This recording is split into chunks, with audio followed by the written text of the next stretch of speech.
چنانچہ ہارون رشید ایک مرتبہ پیاسا تھا اور اس نے پانی مانگا تو لانے والے نے پانی کا پیالہ لا کر دیا۔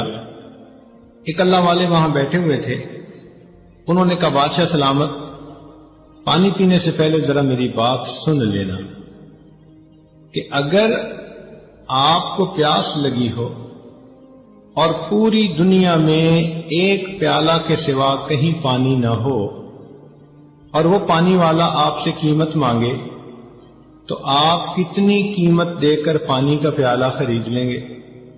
بادشاہ نے کہا کہ میں اپنی آدھی سلطنت دے کر بھی وہ پانی خریدوں گا اور پیوں گا۔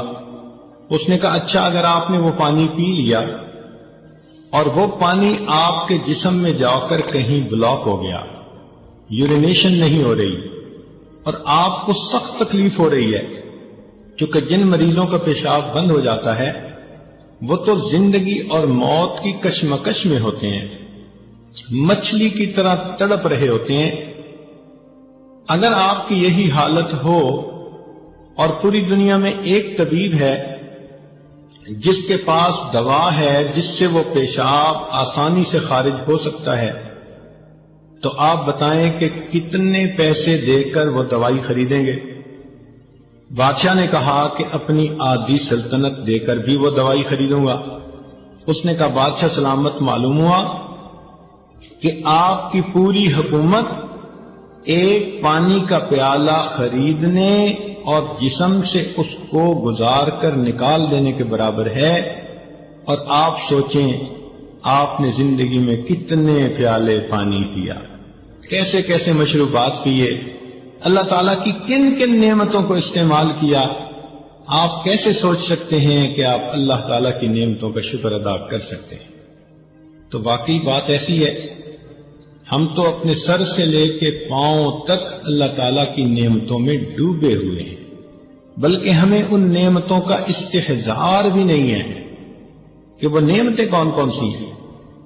چنانچہ انسان جب کھانا کھاتا ہے تو اس کے جو فوڈ کا پائپ ہے اس کے اندر اللہ تعالیٰ نے ایک وال بنایا ہوا ہے، وہ ون وے وال ہے، یعنی جب غذا جاتی ہے تو وہ نیچے جانے دیتا ہے، اور اگر غذا باہر نکلنا چاہے تو وہ اس کو روک لیتا ہے۔ اس لیے ابھی ایک بندے نے کھانا کھایا اور ابھی وہ سر کے بل کھڑا ہو جائے تو اس کے منہ سے غذا واپس نہیں آتی، وہ والو اسے روک لیتا ہے۔ ہمیں احساس ہی نہیں کہ یہ اللہ تعالیٰ کی کتنی بڑی نعمت ہے۔ چنانچہ ہمارے ایک تعلق والے دوست ڈاکٹر ہیں نیو یارک میں، ایک مرتبہ ہمارے ہاں مہمان آئے تو ہم نے ان کے لیے بستر بچھایا۔ وہ کہنے لگے کہ حضرت میں تو لیٹ کر سونے کی نعمت سے محروم ہوں۔ پوچھا وہ کیوں؟ کہنے لگے کہ وہ جو کھانے کی نالی کے اندر ایک والو ہوتا ہے وہ میرا والو لیک ہو چکا ہے، چنانچہ اگر میں لیٹ جاؤں تو میرے پیٹ کا جتنا بھی کھانا ہوتا ہے وہ منہ کے راستے باہر آتا ہے، لہذا میں لیٹ نہیں سکتا، مجھے ساری رات بیٹھ کے سونا ہے۔ چنانچہ ہم نے دیکھا کہ ساری رات وہ بندہ بیٹھا اور ایسے بیٹھے بیٹھے اوٹ لگا کر سویا۔ اس دن ہمیں محسوس ہوا کہ اے اللہ، لیٹ کر سو جانا بھی آپ کی کتنی بڑی نعمت ہے۔ اهدنا الصراط المستقیم، ہم کو سیدھے رستے چلا